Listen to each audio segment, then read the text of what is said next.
Hi, I'm Kathrin. I'm the founder of Bearaby.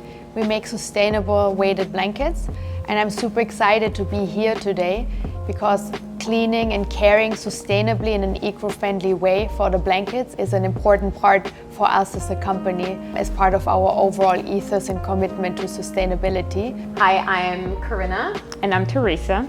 We're sisters and co-founders of Celsius, an eco-friendly garment care provider and laundromat in Williamsburg, Brooklyn. And we're equally as excited to speak to you about washing weighted blankets. Again, washing is our day-to-day, so we love talking about it. So Kathrin, I'm really curious about your sleep habits and which Bearaby weighted blanket you use. Well, I love sleeping, first of all. I also love naps. And we have different weights, and usually you pick a weighted blanket based on your body weight. We usually recommend 10% of your body weight, but I'm actually using a 35 queen size weighted blanket, which is really cuddly. How often do you wash your blanket? That's a good question. So I'm using it directly on my body without any sheets underneath. So I'm washing it every 6 weeks. How about you? Yeah, so I have a 15-pound tree napper, and I actually have allergies, so I wash mine pretty frequently. I'd say about every 2 to 3 weeks, actually.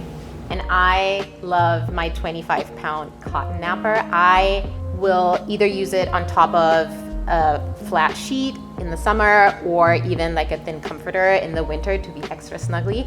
And then I would, just because I use it on top of something else, I would wash it about every 3 months, so once a quarter. So one of my most important first steps is to always check your blanket for any stains and treat those before. That way you can avoid having to use like heavier or stronger detergents later on. And then in terms of washing the blanket, we always suggest to go with a cycle that has a reduced spin cycle, so those lovely loops don't get stretched out. So on your machine, that might be a delicate cycle or maybe a permanent press cycle. And then you also want to go with a cold wash cycle. As always, that's the most sustainable thing to do as well. It's both gentle on the fibers, and then you're using less energy to heat up the water. And then speaking of gentle, definitely go for a gentle and mild detergent. There are a ton of conventional detergents out there that have added optical brighteners, added bleach, or added fabric softener. You definitely want to steer clear of any of those because they can damage the fibers of your weighted blanket. If you want to be as sustainable as possible, we also recommend going for a biodegradable detergent. If you have one of the lighter Bearaby blankets, you can totally wash them in your washing machine at home.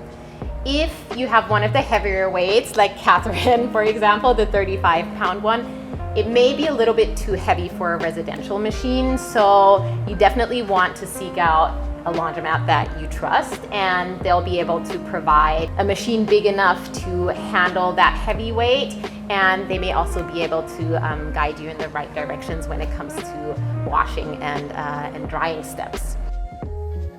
So for the dryer, we also suggest to go with a lower temperature that will be gentler on the fibers, making your weighted blanket last a lot longer. And again, you're reducing that energy usage.